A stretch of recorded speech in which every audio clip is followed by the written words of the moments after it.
The DIESOL podcast, Digital integration in English as a second or other language. episode 36, digital portfolios for English language learners.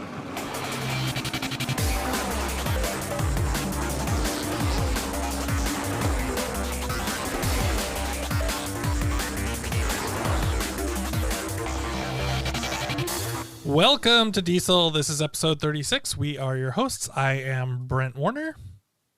And I'm Esol Reyes. Hey, Esol. Hey. Recording from Colombia. Colombia. I am currently in Bogota, and I just finished a month of language training for students. So I want to send them a shout out if they're listening. Awesome. How was everything? It was wonderful. I wish I had more time with them. They're wonderful people.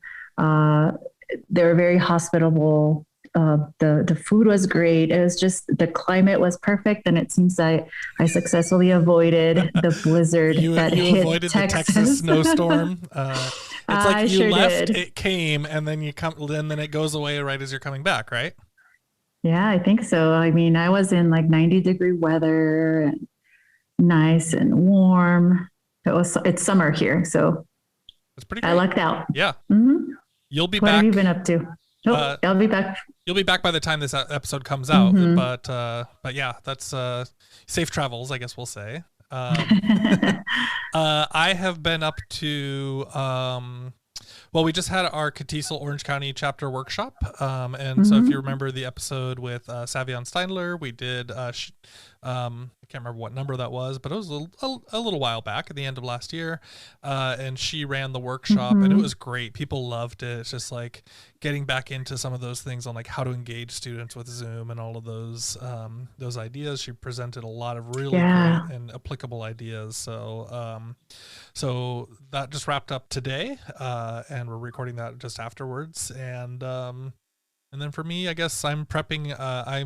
I'm a featured speaker for Q this year, so that's cool. I know, that's exciting. Yeah, I think that'll be out. I'll be doing that just after the next episode, so maybe we could talk about it a little bit more then. But yeah, things are going pretty well. Sounds moving good. along, semester's moving, all that type of good stuff. So today we're going to talk a little bit about something you are much more experienced with than I am. So you're going to be leading a lot of this, but let's move over and start talking about digital portfolios for English language learners.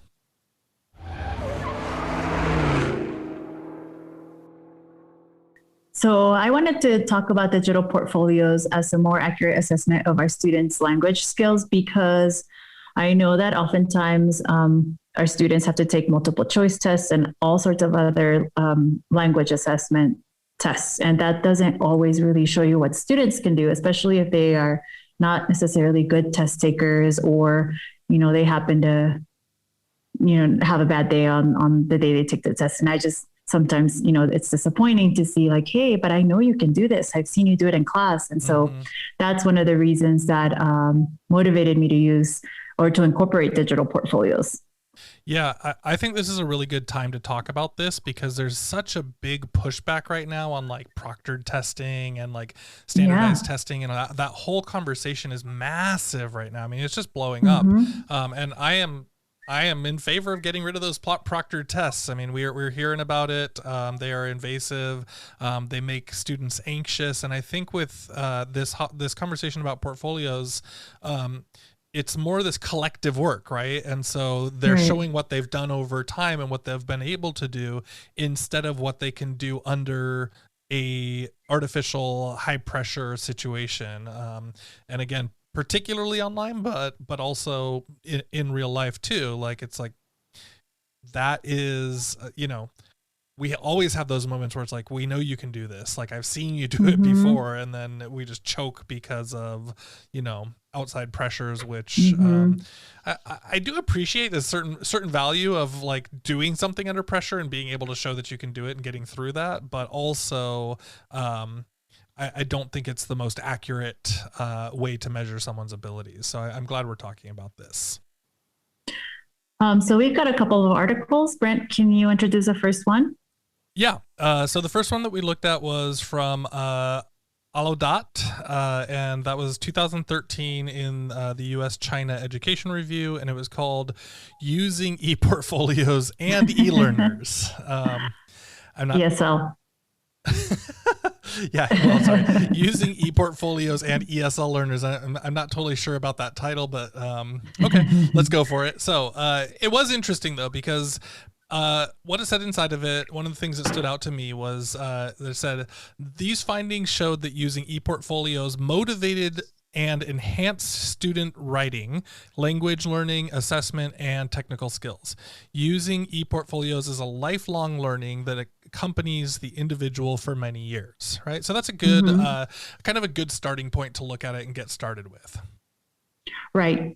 And so in the very same article, they cite Chow and Chung, a 2010 team that conducted a study on e-portfolios to see how it enhanced independent learning and also to look at some of the challenges. So they did find that there were some barriers, especially for students who didn't have any experience with e-portfolios. However, they also found quite a few benefits. And these were that a sense of ownership had increased among the learners, that using e-portfolios supported independent learning through commitment, purpose, and strategies. And finally, that using e-portfolios made students have control over their own learning goals and personal planning. So I would say that the benefits outweighed. Obviously, if the students don't know, or there's a learning curve when you're teaching students how to put together an e-portfolio. Right, right. And I think that's part of what in the past I was a little bit resistant to, because, in my older thinking, it was like, well, I want them spending time working on language stuff, not putting everything into a folder, right? Or whatever that is. And so, my thinking has changed, but I think it's good to recognize this, that it's like, hey, there are challenges in building, and some of these things are technical and depending on those conversations, but there is a lot of benefit here. And I think the other article really stood out to me, but Esol, let's talk about the second article that we looked at too. Yeah, so the second article was by Zulfikar, 2016 in Inglesia. It's called Benefits of Web-Based or Electronic Portfolio Assessment in the ESL Classroom.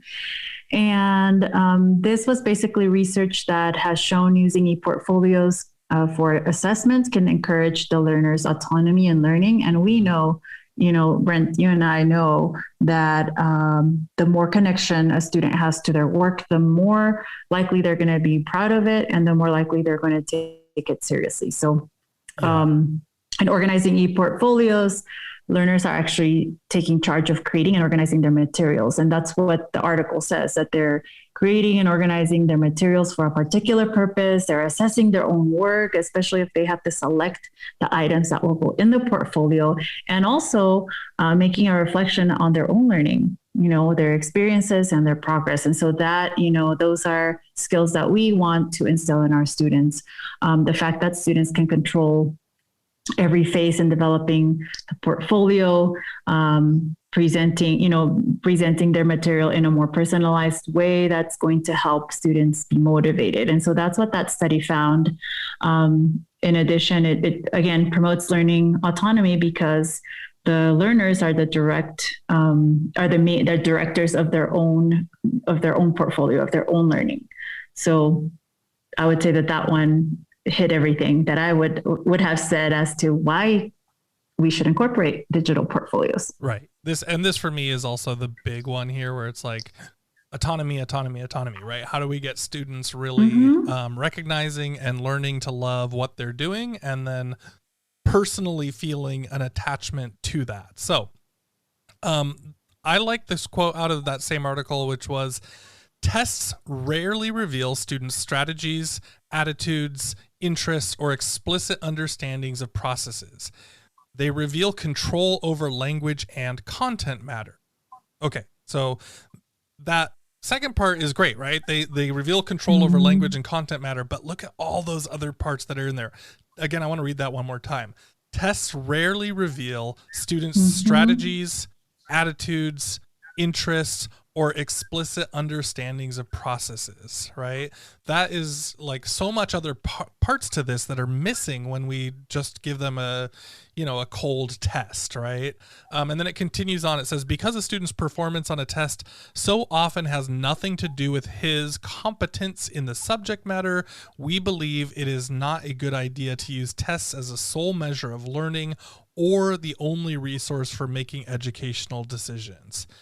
And it's like, wow, yeah. I concur. Yeah, I concur. That just like that hits, right? Like that's what we're looking for as modern educators, really understanding that and looking at the depth and breadth of what a student's real abilities and skill sets and how they're thinking and processing, because not only will you be able to identify areas of weakness or of strength, but also how maybe your own teaching, how you'll inform approaches and strategies to help them reach those goals, help them to strengthen the areas they need to strengthen, and also connected to their attitudes and interests. You'll never know that from a test. You'll just know that they were good at answering the test. Yeah. Well, and we've seen that too. Like we've seen that in our classes where it's like students blossom when they can talk about or write about what they actually care about, instead of just like, okay, the professor says I have to talk about X, right? Like I have to talk again about shopping or whatever it is, and not to, disparage shopping, but like, they get used to it and they're like, okay, whatever. But like, if you can say, well, hey, why don't you write or talk about, this thing that you have a deep passion for? And it's like, then they're committed to it. Right. And so that to me makes all the difference, and it will show them what they need to learn and what they want to focus on.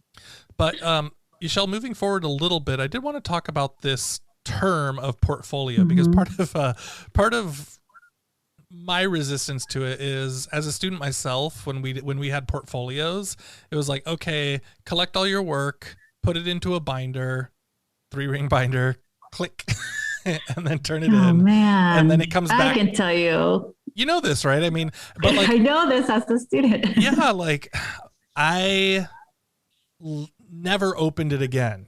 Like I maybe I stuck it in a shelf, and every 10 years I might have peeked at it again and like, whatever. But I specifically remember going through like a cleaning thing and just throwing a bunch of those types of things in a trash can. I did the same thing. And the only thing that kept me hoarding them for a while is that, man, I was so stressed out trying to put everything together last minute for that score, right? And we know that the score, I mean, if we've already scored all those individual assignments, why do you need a second score that adds all of them up? That just seems unfair to me. And so, yeah. And so to me, that portfolio still feels like that, that 3-ring binder, you had to go buy for $6 at CVS or whatever it is. And so I also kind of want to just throw out the idea of like calling it something different, and I don't have a great answer, but I don't totally want to call them portfolios somehow. I think oftentimes when I think of a portfolio, and I've seen colleagues of mine, in other schools, or just colleagues who have just adopted the whole, it's like a rite of passage. Well, I had to do a portfolio, and the previous teacher asked you guys to do a portfolio, but then the purpose of it is never really questioned again. And if it's something that we've been doing for a long time and it's just to give students another score, then it's basically a waste of time. And I'd like to mention that in one of our episodes with Weina Lee Chen, she called her students what we would call the portfolio a digital space, their own digital space. That's right. She did. And so and so that just gives it it's not a portfolio. And then, students immediately think, oh, I've got to fulfill all these categories. But a digital space is your space. You can make that space whatever it is you want it to represent of who you are in terms of your work or assignments. Yeah. Yeah. I like that. So, so something like a digital space, or, some sort of other term that makes it feel like somewhere that you live and that you produce, right? Almost like, I'm also thinking of like a studio, right? Like my English Oh, that studio, would be cool. or my Yeah. digital studio or something, you know, I don't know, just or even like gallery, like my language gallery or something. I don't know, something. I like that. I like Well, because you're showcasing, and that's what you want. You don't want to have just a binder with things that go in there, right? And that we don't want to create the same thing online. We want it to be something that the students will feel connected to, and that will inspire their creativity. Right. So to this end, if anybody's interested in getting an overall picture of how to go about starting a digital portfolio, integrating into the class, and then what maybe should drive the purpose in the digital portfolio, there is a website, The Complete Guide to Student Digital Portfolios. And this is by Ronnie Burt and Kathleen Morris. And we'll link this in the show notes, but it's a really nice, comprehensive, well put together guide for those people who are maybe wanting to think about it more seriously and incorporate them. Right. And when we come back, we'll talk about some digital techniques for doing this. This one's kind of more like structuring and figuring all those things out. So there's a lot of good resources, but let's talk a little bit more about that after the break.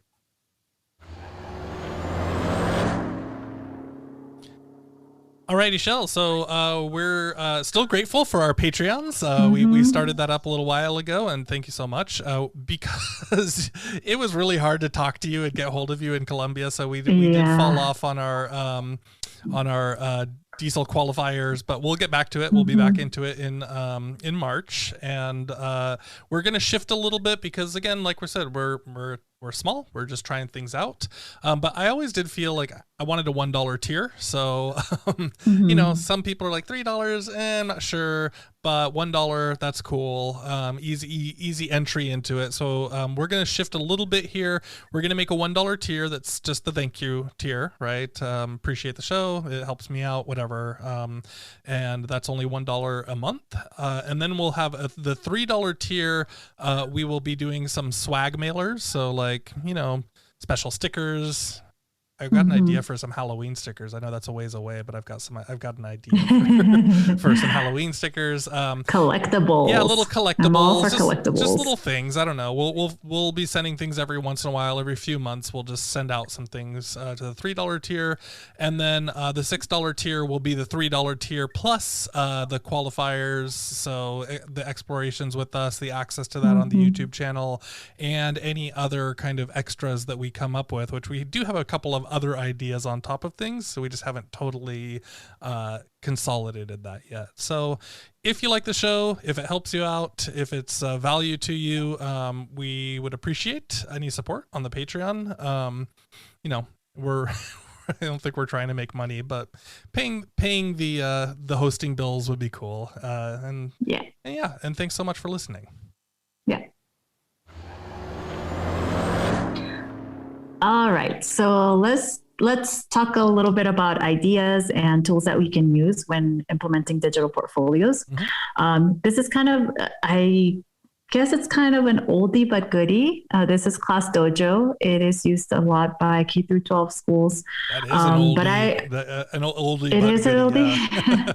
I just remember, you know, it's one of the first kind of like accessible Edtech tools that was like really a lot of people started using. And so I actually still use it with my adult learners because it's got such a well-rounded suite of tools, and it is free. But the thing that I like about it is, number one, of course, there's privacy controls, but one of the features that it has is the ability to have digital portfolios.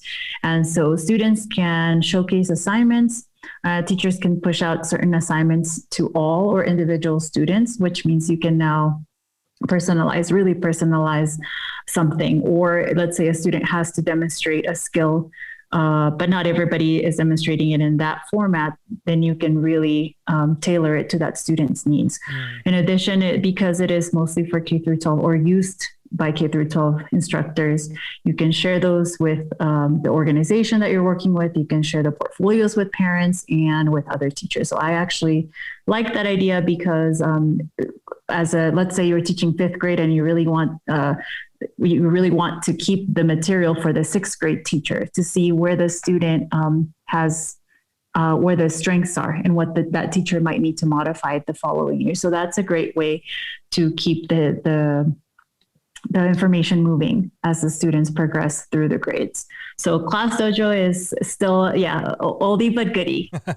Yeah, don't let if you're K-12, awesome. And if you're a little older, if you're working with older adults, don't let the children on the homepage dissuade you from checking it out. There's definitely some cool stuff in there. So I want to talk a little bit about Google Sites.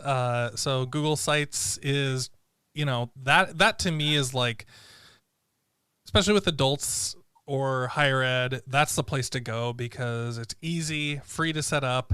It's pretty well organized. There's some good templates in there, and it's all kind of like block based. And you can easily embed any Google assignments into it. So if you're doing, if your students have written something up, they can just simply make a page and then click a button and link directly to their Google Doc that they had written right there, or to their slides, whatever their presentation was, they can put their slides right in there as well. So really, really easy and manageable. One thing that's a little weird is the blogging feature is not really there. There's like kind of ways around it, but it's not just built right into it. So they do have to build or click to create every page. But I think that Google Sites is probably a good way, because if you tell a student, hey,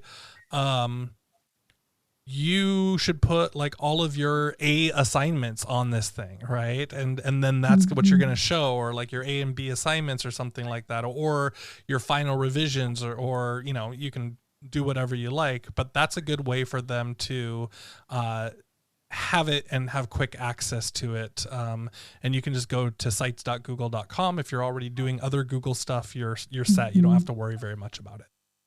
Yeah, you know what I really love about Google Sites too is that it's fairly easy for students to start learning if they don't have a lot of skills with it. And I've had a wide range of abilities within my classroom in terms of their tech skills.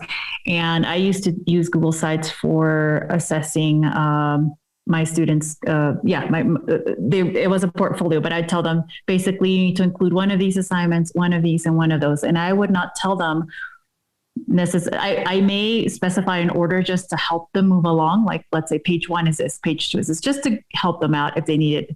But I got a wide range of very simple type of portfolios to like really elaborate ones. And you could see the ones where the student's personality was just like, wow, you really took time to do this. And they were proud of it. And as soon as we would showcase one of those, the other students would now get ideas on how to personalize theirs. And again, they're learning from each other. And so that's you go back one a of week the things later and it's like the students is totally updated to look a lot better than you were and everything, right?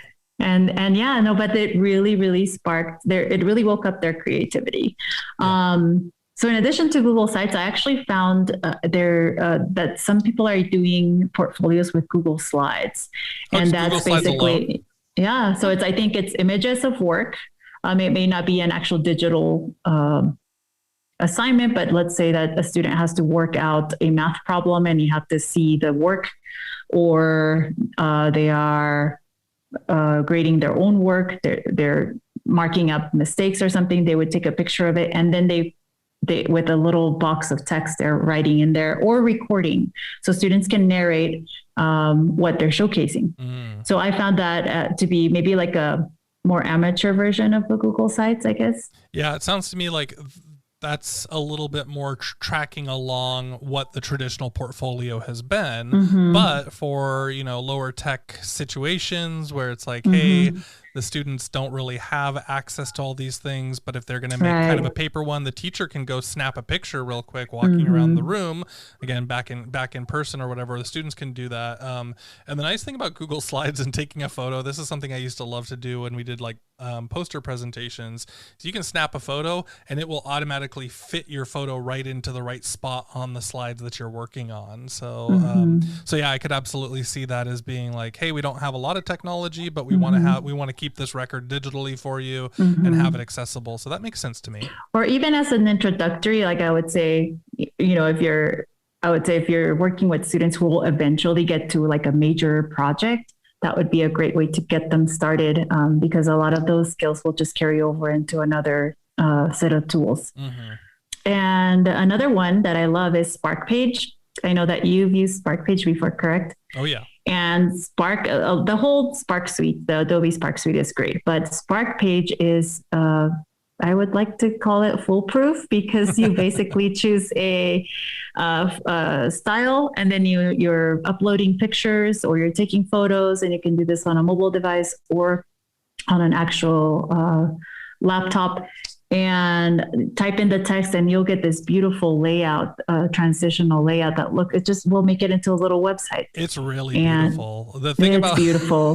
The thing that my students always like about doing Spark is like they trick people into thinking that they're total pros. That they're like, yeah, because like if other people don't know about it, well, that's how I use it. Yeah, it's like check out this, and it's like whoa, what is that whole like? That is a fancy looking page with like overlapping like the like the text slides across the image, and then like all of these crazy things, and it's like you don't do anything, and you're it's just clicking. Beautiful. Yeah, right. And the thing is that this is again, it takes about 3 steps to add something. Mm-hmm. And you're not clicking and dragging and moving things around. It's just a very like take a picture, touch, add the text. The magic's at the end. Mm-hmm. So Spark Page.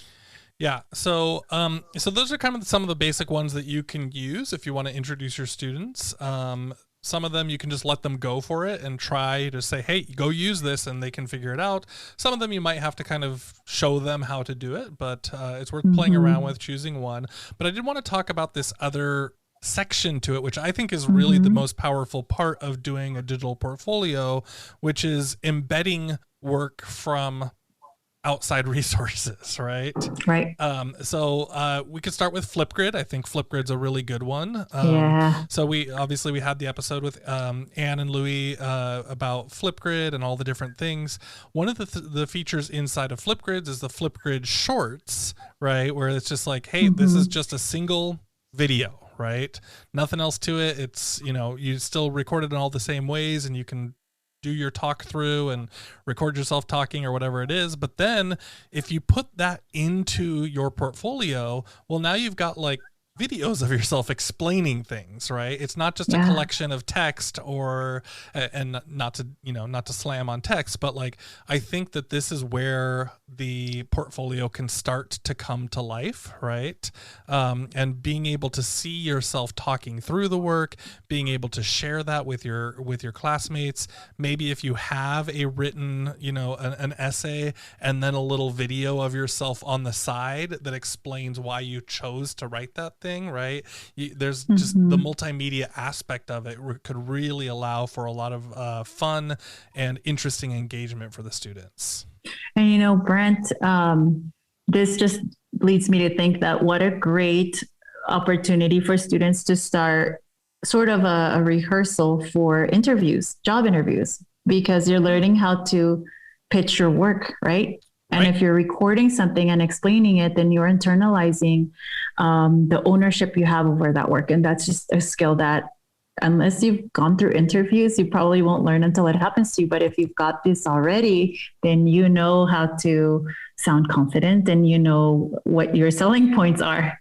You wouldn't even necessarily have to say that, but you literally, when you apply for a job, half the jobs depending, but like you pull out your portfolio, your work, your work. And so that ability right there to tie in and show what you've been doing and talk it through. Yeah, absolutely. That's huge. And you don't even necessarily have to be explicit with your student, but they might realize later, oh, wait a second, I do know how to talk about these things, right?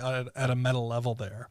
Another one I thought that might be good for embedding would be podcasts, of course. I can't get away with it without talking about those. But like, if you're going to do like an Anchor podcast, right? If you're getting your students onto Anchor, they're recording the show, then there's a click button right in there for embeds, and you can just put the show directly inside of it. So then it can be you actually creating a show, talking it through, having guests, all of those types of things. That people, once students start recognizing what they can do with podcasts, they put in a lot of effort. My students have in the past, right? And so I think that embedding a podcast right into your portfolio, it seems like a great way to take advantage of more multimedia. Yeah, absolutely. I also want to add another one of our Adobe Spark tools, and that's Adobe Spark Video. I know that you use Adobe Spark Video a lot, having your students make presentations and narrate things or explain things. And you can also embed those right onto your digital portfolio. I think you could probably even use a Spark Video as a mini portfolio or I mean, if you didn't have a lot of time to do it, but you can always embed. And over time, we were talking about, the portfolios being something that follows students through their growth process. And so if students are adding to it every year or every semester or every quarter, whatever it is, you could have, the early stages of their language, their path through language, all the way up till they're finished and beyond. Yep. Which I think is great. The other thing, now that you're talking about Spark Video, is because you can record those in little segments, right? Like you can record, this is my talking about this one thing. You can plug those in as you keep going, right? And so you could save it there on, on the Adobe Spark page. And then as you want to show more and add more right there into the videos, you can keep doing that pretty easily just with the click of a record button. So yeah, that makes sense. And the last one, again, this one's just like could be different, but I have had students, I think I mentioned this, I've definitely posted about it in the past, is rpgplayground.com. Oh yeah, this is the favorite. Yeah, where the students have like straight up made little video games, like RPG video games, where they walk their characters around and like explain what's going on. And so that could be an full on interactive portfolio where like maybe you could say, hey, walk the character to this place and then they'll be able to talk about this thing, or walk the character over to that person and they'll be able to have a conversation, and what does their conversation look like. So again, it could just be an embed, but it could be a full part of the portfolio that shows your understanding and thinking about whatever topic it is that you're supposed to be showing mastery of. Right. So there's a few things in there. Esol, do you have any other ideas to wrap up here? No, I think that's a good place to start. And we've got a lot of tools for you to play with and resources to check out. So yeah. And if you listening have more ideas or other ways that you've been doing portfolios and working with your students, definitely feel free to reach out and let us know, because we'd love to hear more about it.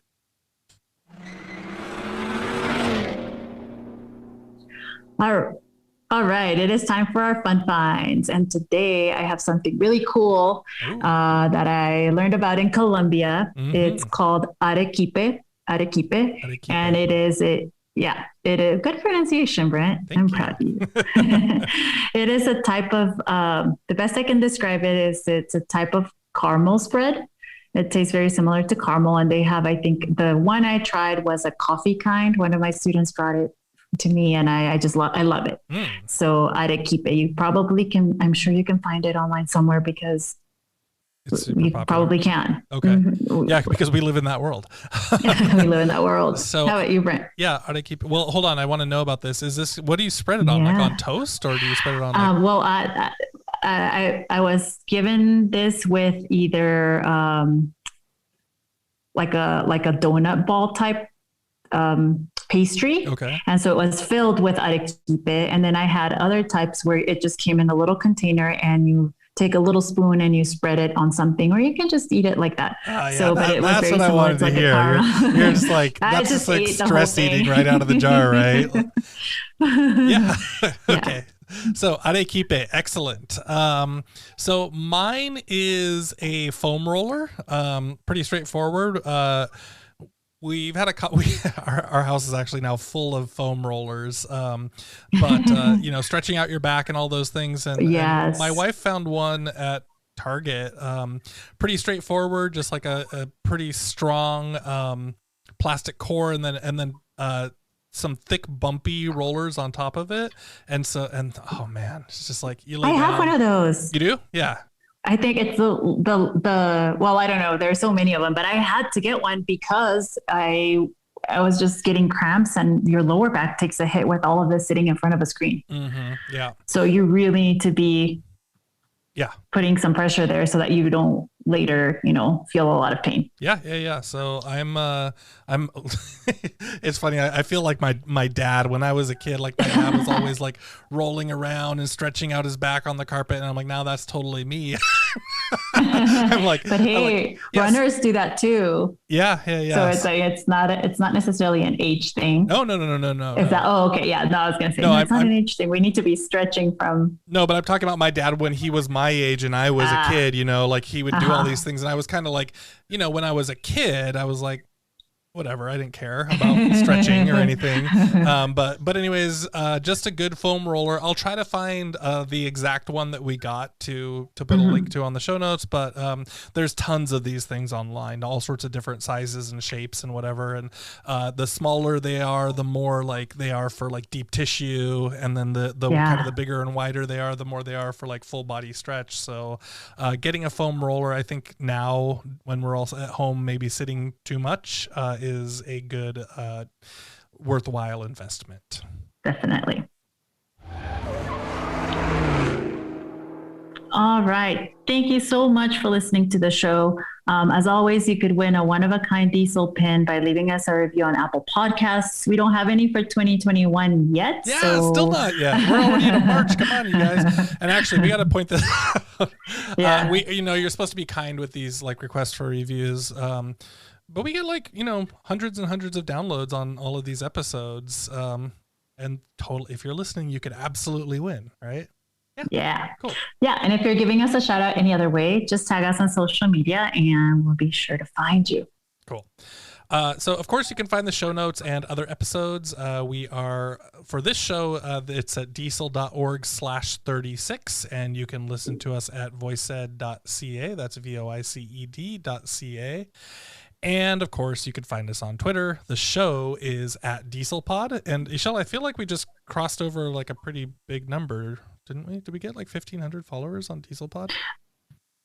I think we at 1,500? We're some almost at 1,500. And definitely it's something that ended in a 0 recently. Maybe not quite 1,500, but you can help us get there. We're getting there, though. We're getting there. And little did I imagine this when we first started. We're halfway there. It's 1,455. That's so 1,455. Well, yeah, I mean, we need halfway from the time we were at 1,400, maybe. Yeah. So, yeah. And again, we'd love it if you follow the show. That's also where we make announcements like for things like Drinks with DIESOL, which I think, are we doing a Drinks with DIESOL this month? Is that right? Is it? We do. Yeah, month? March. Cool. At the end of the month, we're going to have a Drinks with DIESOL. So if you're on Twitter, we'll make the announcements about that. And you can find me at Brent G. Warner. And I'm Esol at ixy_pixie. That's IXY_PIXY. In Danish, thank you is tak. So, tak for tuning in to the DIESOL podcast. Thanks, everyone. Yeah, thank you. See you soon.